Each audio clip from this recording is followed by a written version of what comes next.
Regina along with Not So Perfect Parenting, and I want to talk to you all.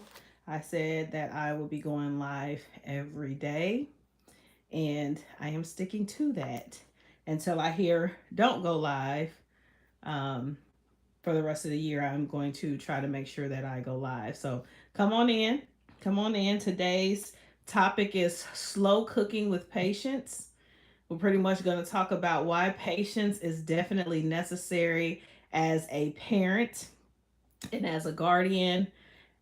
Patience is necessary in any line of work that you do, but it's definitely necessary with children and if you're a caretaker, all of that. So we're going to talk about that today because I pretty much failed that test today.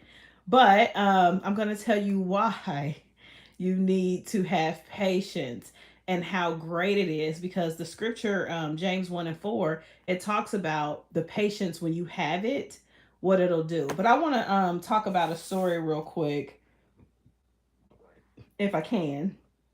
Um, it was a little disturbing, but I don't want to necessarily talk about the young lady. I want to talk about the situation. So there was a young lady, and I haven't received an update just yet because I believe it's fairly new. But there was a young lady that was online, and I believe she had either two or three kids. I believe it was three children. And she claimed that she had been reaching out for help. And this is to all the parents, all the caregivers. I'm not talking about this young lady. I just want to talk about the situation to give you some helpful tips. But again, the young lady had three children. She's probably fairly young, maybe early 20s, maybe just in her 20s, maybe very early 30s. I don't think she's very old or anything. And this young lady had said she had been reaching out to get help with her children. She claims that she didn't really have a support system. In the video, she claims that she had been telling her mom. I believe she had been telling the kids' fathers, and I don't know if it was more than one or three. I don't know how many it was, but this young lady said that she had been telling the kids' fathers and everything that she needed help with the children.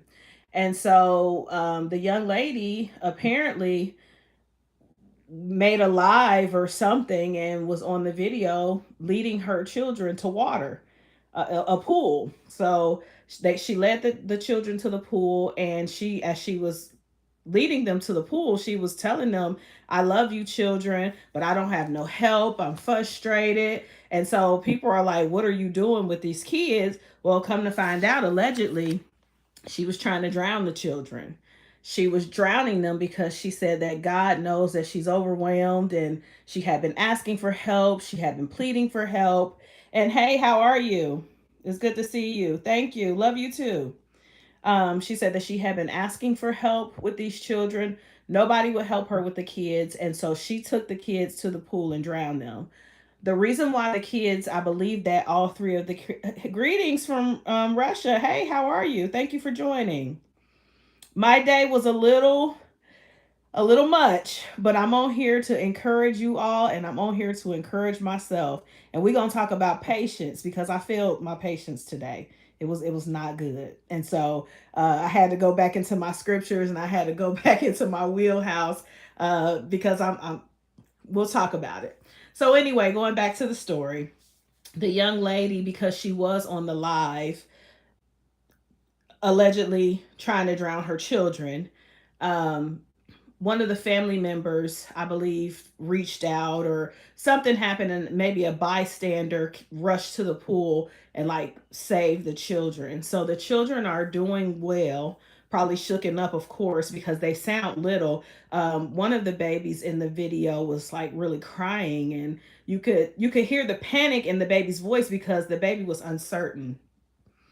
Oh, okay. Yeah, just joining context. So, what I'm talking about, thank you for joining, Ethan. What I'm talking about is a young lady allegedly tried to drown three of her children in a pool. And she said that she was doing it because she loved them, but she was frustrated and she couldn't take care of them anymore. She claimed that she didn't have a support system and she was tired of, basically these children not having what they need because she couldn't provide it. and she was overwhelmed. So I'm not talking about her and her situation at all. I'm not condoning that situation at all, but I want to encourage parents and talk to caregivers that sometimes you get overwhelmed and sometimes you do not think clearly. Sometimes you are just so you're so beat down and overwhelmed that yes, that you do things that are not rational. And so I want to encourage you, please do not feel bad about reaching out to help. And if it's family members and they're not helping you, there are professionals that will help you with the kids. They won't. Now, we know children's services get a bad rap. You end up calling them and telling them some certain stuff. Some agencies will probably try to hold it against you, but there are certain agencies, and all you have to do is research them. If you tell them, like, I am overwhelmed, um I the children, are frustrating me, I'm frustrated, I don't know what I'm going to do, I need some help, there are a lot of agencies that would actually reach out and help you with the kids. If you're ever thinking about giving your kids up or giving them away, I'm not condoning that either, but we would rather see the kids be given up than for them to drown. So there are agencies where you can drop your kids off with no questions asked, and know it sounds terrible, but we don't want to keep hearing these stories. We don't want to keep jumping on the news, and like one of my stories on the channel, the 2-year old ended up dying because the mom left the baby in the house by herself in filth and was only coming every so often to like give them food. She left and went with her boyfriend and was just out hanging out with him, lived with him, and these babies were living in the house in filth. And that 2-year old ended up passing away. So if you are ever in that situation, you feel like your mind is unclear and you're reaching out to the parent of the child, or you're reaching out to your family, and you feel like no one is helping, please seek some professional help, because we don't want to keep seeing these kids. That baby, one of her babies, was like, "This don't feel safe," and was crying on the video. It was very sad. So we know that we all can get overwhelmed. We know that life takes a toll on us. But if you're feeling that way, and you know when you're feeling that way, seek some professional help. No, I cannot do a backflip. I can understand that. I'm not judging the woman at all or anything like that. I do believe that we can be overwhelmed and think we won't be thinking rationally. But yeah, she should have done something else other than that. I would hate myself if I couldn't help my kids. Yeah, but I understand that the mothers and fathers are under pressure. I do too.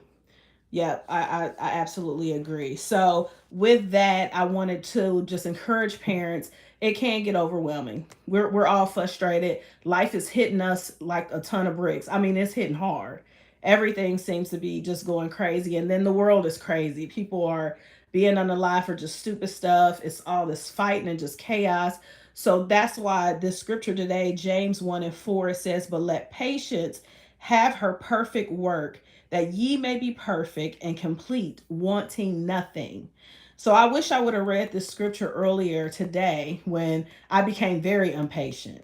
It wasn't good, y'all. I failed the test. But you know what? I came home. I stopped everything that I was doing. I was supposed to have a whole night planned tonight. And that's why I got on these rollers. And I don't usually do this. I don't usually come on here looking like this. I don't like nobody seeing me in my rollers. This is personal. But I forgot that I was going to do a lot, but I still want to come on here and encourage us, because today my patience was wore out. I didn't use any patience. So I came home to just kind of reflect, like, okay, where did I go wrong? And I read this scripture in James, and it said, "Let patience have her perfect work." And I started to think, crap, if I would have been patient today, the patience would have worked in my situation. Patience would have started working my situation out where I didn't have to fuss, I didn't have to go off, I didn't have to do any of that. Patience would have worked in there and worked this thing out. Maybe not the same day, but it would have started cutting through and working things out for me. And it says that ye may be perfect. When you're patient, you start becoming perfect inside. Things start working out inside of you because you're patient. So when you're patient, not only is your situation working out, but then it's working out inside of you. And then it says that once patience is complete, you'll lack nothing. You'll lack nothing. So, parents, I want you to take this scripture of patience. And when you about to flip out, when you already know when your blood is bubbling. You already know when your patience meter ain't here, but it's up here. We already know when it gets there. You need to reflect on the scripture and say, wait a minute, if I be patient, patience is going to work my situation out. And when my situation is getting worked out, patience is working inside of me. And then it's perfecting me and it's making me complete and I won't lack nothing. That's how serious patience is. So I'm encouraging you all, if you exercise patience with your children, because I'm talking to myself because I lost my patience today, y'all. It was not good. But when you lose your patience, you lose that battle. And you most times have to start over again. And we don't want to keep starting over. It's too difficult to keep doing it. So please have some patience with your children, have patience with yourself, have patience around you. Because when you have patience, you're teaching your kids how to have patience. And they'll have patience with their little schoolmates and their siblings and their family and y'all's family. So, all right, I just want to get on here and encourage everybody, keep your patience. Keep your patience, parents. And like I said, if you are going through something and you feel overwhelmed and mentally you not right up here, call some professionals to help out with your children. I don't want to hear nobody else drowning, allegedly attempting to drown their children or unaliving their children or leaving their children in the house by themselves for years. Please, y'all, we got to do better. All right, it's Regina Long with Not So Perfect Parenting.